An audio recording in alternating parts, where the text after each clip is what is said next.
You know, I knew Jeff like after the game.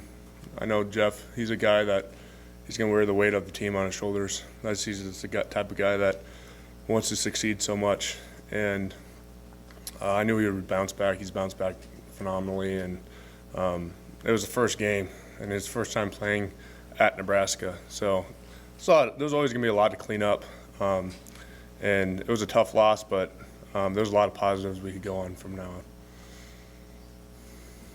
What are the key cleanup items, I guess, for the O-line when you kind of looked at the first week and now you want to jump it forward to the second?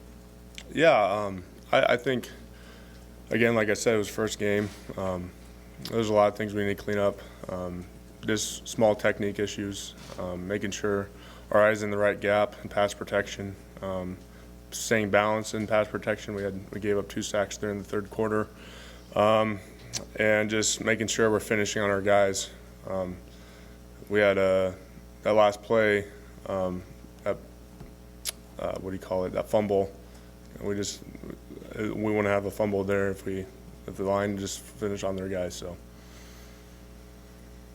Ethan, being from Nebraska, do you kind of get a sense of the importance of this rivalry with Colorado? Oh yeah, I grew up a huge Nebraska fan. My grandpa, he's passed away now, but I remember he had like Colorado stuff, like Nebraska, like Colorado week. I remember growing up.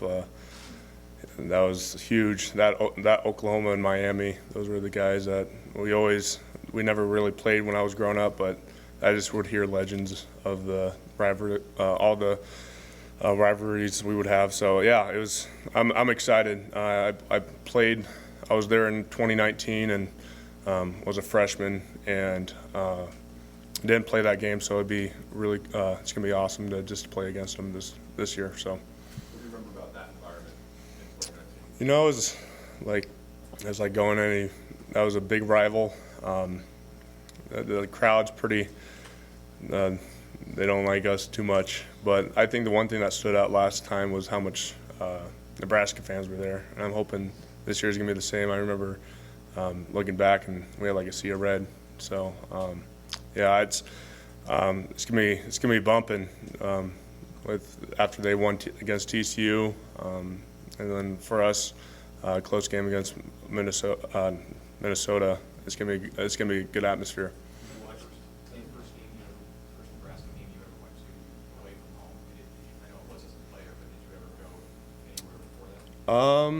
No, I think that was our first game away from home. I think we faced Southern Alabama, and then I think we went up there. You personally, was the first time you ever seen Nebraska play outside of Memorial Stadium? Yes, I believe so. Yep. I only made it home games growing up. Never made it away game. So. You saw those, whatever it was, 30,000 people you read in that game. Did that shock you in that moment, having never been away? Yeah, I wouldn't say it really shocked me. Like I said, I'm growing up. I just know how passionate the fans are, and I knew, for me, it just reaffirmed how we have the greatest fans in the nation. So it wasn't too much of a shock, just because I knew a lot of people that were going that anyway. So I knew there's gonna be a lot of red that would show up to that game. You watched the Colorado game live? Yeah, we as an offensive line and a couple other people on the offense just watched the game. We watched a couple games. Having a game on Thursday, we had a Friday recover, and Saturday would just go out and watch football. So So as that game comes to a close, you see the celebration, and you see all the people talking about Colorado and all that stuff. What's going through your mind about getting locked in already by then to play this game? yeah, there's a lot of noise. I always say there's a lot of noise, especially with. I remember I looked at Twitter one time, and everyone was going crazy, and it just comes down to we play a football game, 60 minutes of football. So no matter what happens, no matter what people say, we're going to watch the film, look at their techniques, see what we can do against them, and I don't know. It doesn't really matter what everyone else says. It just matters when the whistle blows. Start on Saturday at 10 a.m. So. What kind of defensive front did they have? What defense did you see running?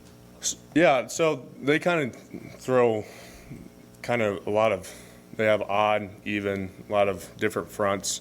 Yeah, it's kind of hard to tell, especially how fast the tempo was that both those teams played. I think they played pretty basic just for the fact they needed to get set up in something, but it'd be interesting. We only have one game on them, and all the players there are transfers, so it's going to be interesting just scouting them, and we just got to watch a lot of film this week. So. How valuable was that just to get one look at them with all these new players against a quality team last week? Oh, we were talking about that the other day. It was like trying to scout those guys for the first game must have been a headache, especially for the offensive line, just because you have no idea what's going to happen. New coach, like I said, every one person on their defense was a transfer, and it was like it's kind of hard to know how they're going to play off each other and how much they've changed or how the techniques that the coaching staff that they brought in was going to change their techniques. So yeah, it was good just to get them on film and see what they're kind of playing with. So. Nationally, there's so much talk about them now. It's understandable they win as a big underdog on the road, game one. Deion Sanders debut.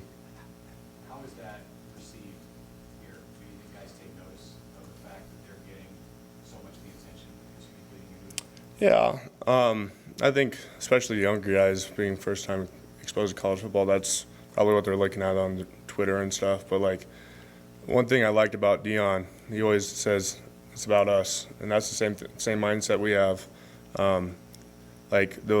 You could get lost in the hype, you could get lost in rivalry, you could get lost in like we have two new head coaches playing against each other.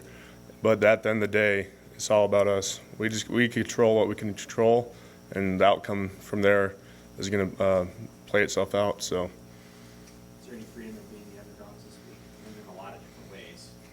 You know, I always view my mindset is I've been here for 5 years. I haven't made a bowl game, so in my mind, we're always the underdogs because we've always been fighting. We got new coaching staff, new stuff, and I never had the mindset of we're gonna like go like every team we face is gonna be a team that we gotta take seriously. So we gotta go play that game like we have nothing to lose. So. That was game one in the locker room for all of you guys together with Coach Rule. What's he like? We see a fiery guy pregame, halftime. We saw some videos from camp where he's got you guys pretty good, motivating with his speech. How did that play out in the game? You know, Coach Roll, he put us through the fire during fall camp, and then even today, every Tuesday, Wednesday, those are days that I just got done cramping up a little bit today because we've been going. But the biggest thing is he's built such good relationships with us that in that locker room, we didn't need any prep pregame or hype speech or whatever. We just needed to know that he was with us and we were ready to ride. We already went through all the stuff that through all the adversity together that we know that we have complete trust in each other that we're going to go out and just do our jobs. How much live work are you doing on Tuesday, Wednesdays? Like just like ones-on-ones, more like full tackling work compared to say past time? Let's just say I always say that the game is the easiest thing we could do. Coach Rule had a quote that he's like, I don't know, in one of those videos he said that like you shouldn't be worried about Saturday, you should be worried about playing our defense on Tuesday. And that's our mindset is like our greatest, like when we're going to get the most work in are going to be those Tuesday, Wednesdays because we got probably 70, 80 plus snaps today at practice. And in the game last week, I think we got only like 56, 58. So, yeah, we've been putting in a lot of work and that's hopefully that translates to the game this Saturday. It's the other side of the ball, but how much do you think it helped the defense? It sounds like you hit more in camp than in the past, or do you think that helped them, as far as tackling and all that stuff? Oh, for sure. Especially we've had so many live reps that first game. Coach Rule, he put us, like I said, we've been going live and live tackling and shooting our guns, and you could tell that the first game at Minnesota, for me, even as an offense player, you could see a difference in the defense compared to their defense, just because they have had so many live reps that really wasn't our first game, just for the fact that we've already put a lot of body blows in and we're ready to go. And from there, the only thing we need to clean up is not our effort and technique, or not our effort and assignments, but just our technique. So. We talked a couple of defensive backs, and what a big weakness is obviously our tempo they throw a lot. For you as an offensive lineman, is it a challenge for you guys because you guys can set the tempo and maybe slow things down to your pace, and what kind of challenges? Yeah, for us, we had statistically, if we didn't count the sacks, we had over 200 yards of rushing against Minnesota. We haven't been able to do that in a long time against those guys. And we like, for me, what stood out, Minnesota is a team that historically just wants to keep the ball. We only had one drive that first quarter, but I looked at the time of possession at the end of the game. We were pretty similar, and I think if we run the ball, do our tempo, if we play our style of football, they would have to adjust. We just have to, again, every game's just one up front between in the trenches between the O-line and D-line. So.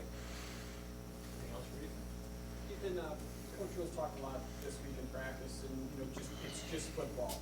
Outside of all the hype, simply comes down to football. How do you personally just break it down that simple? I just stay off my phone.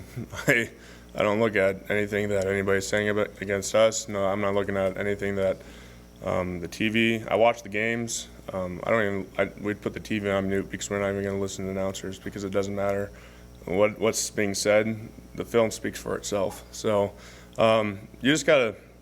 I always look at coming into games like this. We just gotta look at it as like a high school game.